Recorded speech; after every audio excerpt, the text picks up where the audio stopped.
एक बार फिर से सीधा रुख करेंगे चंडीगढ़ का, जहां मुख्यमंत्री नायब सिंह सैनी पहुंचे हुए विभिन्न योजनाओं के तहत लाभार्थियों को राशि बांटी जा रही है। वोट बैंक की राजनीति नहीं की, लोगों तक लाभ पहुंचाने का काम किया है। इन्होंने तो वोट बैंक को ध्यान में रख करके योजना रेवड़ी बांटते थे। आपने देखा है, हमने 5 अप्रैल 2023 को वृद्धावस्था पेंशन के लिए वार्षिक आय सीमा 2 लाख रुपए से बढ़ा करके उसको 3 लाख रुपए कर दिया गया, जो आज भी जारी है। आज भी 3 लाख रुपए है। इसमें जून 2023 में वृद्धावस्था पेंशन लाभार्थियों की संख्या बढ़कर 17,98,000 हो गई। जब ये 3 लाख रुपए करी तो उसके अंदर 17,98,000 और बढ़ गए। कोई छोटी बढ़ोतरी नहीं है, कम नहीं है, संख्या काफी बड़ी है, क्योंकि उसकी आय सीमा बढ़ाई है। और ये कह रहे जी, कहा कोई आय सीमा नहीं लगाई थी। ये किस प्रकार का दुष्प्रचार कर रहे हैं मित्रों। वार्षिक आय सीमा बढ़ाने से लगभग 5,10,000 नए बुजुर्गों को वृद्धावस्था पेंशन मिलने लग गई। आज वृद्धावस्था पेंशन लाभार्थियों की संख्या बढ़कर 20,31,367 है। आज 20,31,367 आज इतनी संख्या है। साथियों, इस प्रकार हमारे कार्यकाल में कांग्रेस के समय में 6,68,000 अधिक बुजुर्गों को वृद्धावस्था पेंशन मिल रही है। 6,68,000 अधिक। अगर मैं इनेलो से इसकी तुलना करूं, जो बड़ी बड़ी बात करते हैं, श्रेय लेने का काम करते हैं, भाई श्रेय लेना हो तो फिर उसको आगे भी बढ़ाना चाहिए।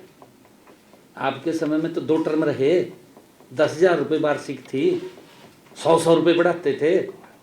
100 रुपये बढ़ाते थे, नहीं बढ़ाते थे, 100 रुपये बढ़ाते थे। मात्र अपने कार्यकाल में 200 रुपये बढ़ाए, 200 रुपये बढ़े। अगर इसकी मैं तुलना करूं इनेलो से तो 11,28,000 अधिक बुजुर्गों को पेंशन का लाभ मिला है। और इसी प्रकार इन तथ्यों के माध्यम से हमारा कहने का मतलब है कि वृद्धावस्था पेंशन पर वार्षिक आय सीमा ये इन्हीं के समय में शुरू हुई, कांग्रेस के समय में शुरू हुई। और ये आज की नहीं, कभी की शुरू हुई है। तो जो ग्रीवेंसेस हैं सर, एक मिनट मैं भी बता रहा हूँ, मैं थोड़ी डिटेल में कर दूं, फिर उसका मैं आपका क्वेश्चन लूंगा। जबकि हमने तो ज्यादा से ज्यादा लोगों को, हमारी सरकार ने ज्यादा से ज्यादा बुजुर्गों को लाभ देने के लिए आय की सीमा 2 लाख से बढ़ा करके 3 लाख रुपए की, इसी कारण की ना, कि ज्यादा बुजुर्ग इसके अंदर जुड़े, ज्यादा परिवार जुड़े इसके अंदर। और ये इस प्रकार का बंडर खड़ा कर दिया, जनो पता नहीं, वो कहते हैं ना, कहा उंगली कट गई, उंगली कटने से कहा शहीदी का दर्जा ले लें। क्या है? उंगली कटवा के शहीद होना, शहीद होना, उंगली कटवा का शहीद होना। ये कमाल ही हो गया। मित्रों, मैं एक और बात बताना चाहता हूं कि इनेलो के 5 वर्ष के कार्यकाल में, उनके शासनकाल में, जो मैंने कहा नहीं उंगली कटवाए का शहीद होने की बात है, मैं बता रहा हूं, पूरा प्रदेश इस बात को जानना चाहिए कि इनेलो के 5 वर्ष के शासनकाल में वृद्धावस्था पेंशन केवल 200 रुपये बढ़ी, मात्र 200 रुपये बढ़ी 5 वर्ष के कार्यकाल में। और इसी प्रकार कांग्रेस के 10 वर्ष के कार्यकाल में मात्र 700 रुपये बढ़ी। मैं तो मनोहर लाल जी का बहुत दिल से धन्यवाद करता हूं कि जो बुजुर्गों को इतना बड़ा सम्मान ये भारतीय जनता पार्टी नरेंद्र मोदी की सरकार ने दिया है। नरेंद्र मोदी, मैंने कहा है कि बुजुर्गों से जितना स्नेह करते हैं, जितना प्यार करते हैं, आपके सामने है कि उन्होंने 70 साल के ऊपर के बुजुर्गों को, कि उनको चिंता नहीं है कि अगर कोई बीमार बुजुर्ग हो जाता है उसके इलाज के लिए उसको परिवार की तरफ देखना ना पड़े, उसका इलाज हरियाणा सरकार और मोदी सरकार कराएगी। ये सम्मान दिया है बुजुर्गों को। ये तो उंगली काट का शहीद हो रहे हैं, इस प्रकार की बातें कर रहे हैं। 2200 रुपए बढ़ाने का काम किया है, 2200 रुपए। 1000 से 3200। 11 वर्षों में वृद्धावस्था पेंशन 1000 रुपए से बढ़ा करके ये 3200 रुपए मासिक किया है, 3200 रुपए मासिक। और इसी प्रकार हमने वृद्धावस्था पेंशन में सबसे ज्यादा 2200 रुपए की बढ़ोतरी की है। 2200 रुपए की बढ़ोतरी हुई है, ऐतिहासिक इतनी बड़ी बढ़ोतरी। कौन पार्टी बुजुर्गों के हित में है?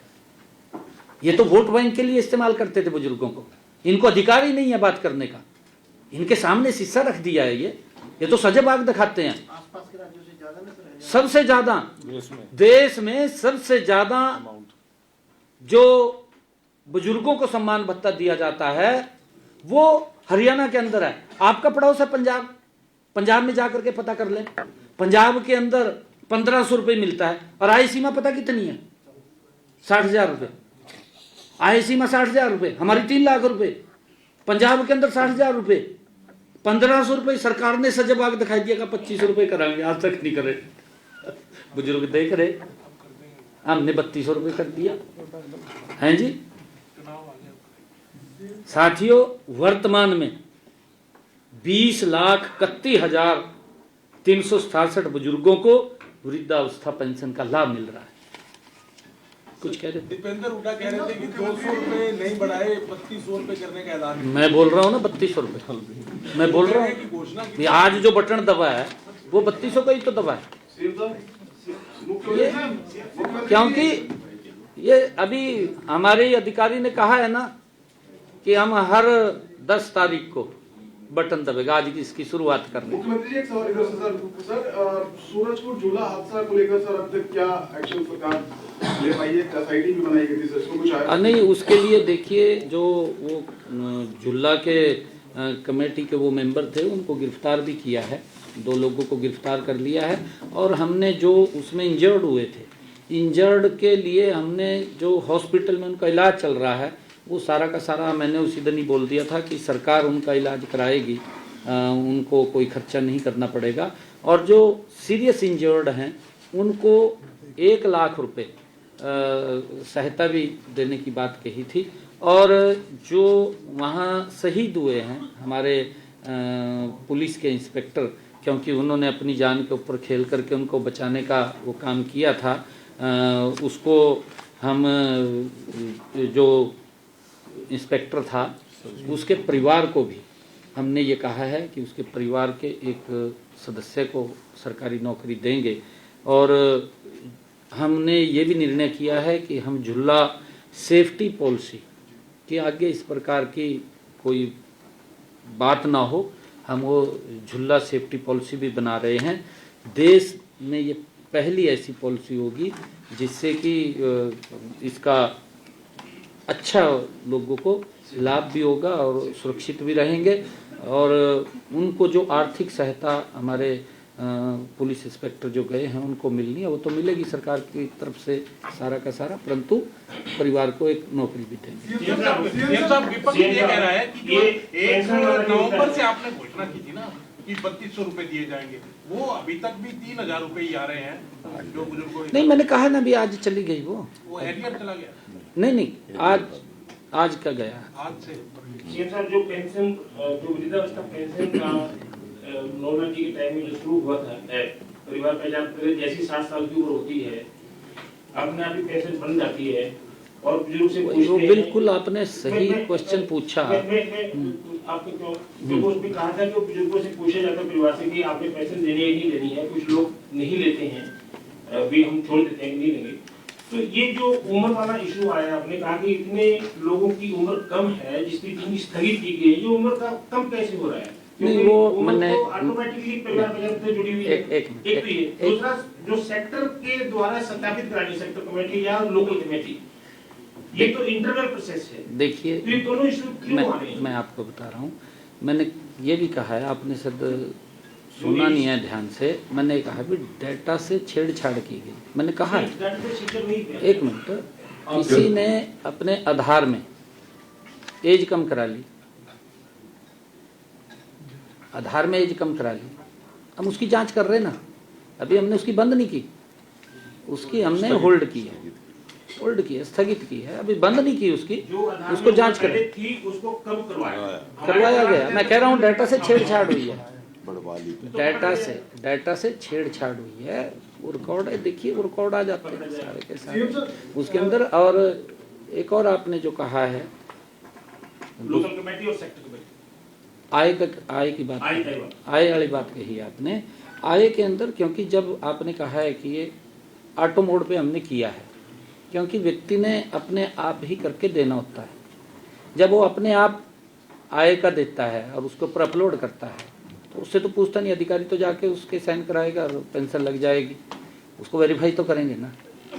तो उसके लिए भी उनकी बंद नहीं की गई, उसको भी होल्ड किया गया है कि आप उसको सत्यापित करवा लें, इनकम को सत्यापित कराएंगे तो हो जाएगी, और वो भी संख्या ज़्यादा नहीं है। सेक्टर कमेटी ने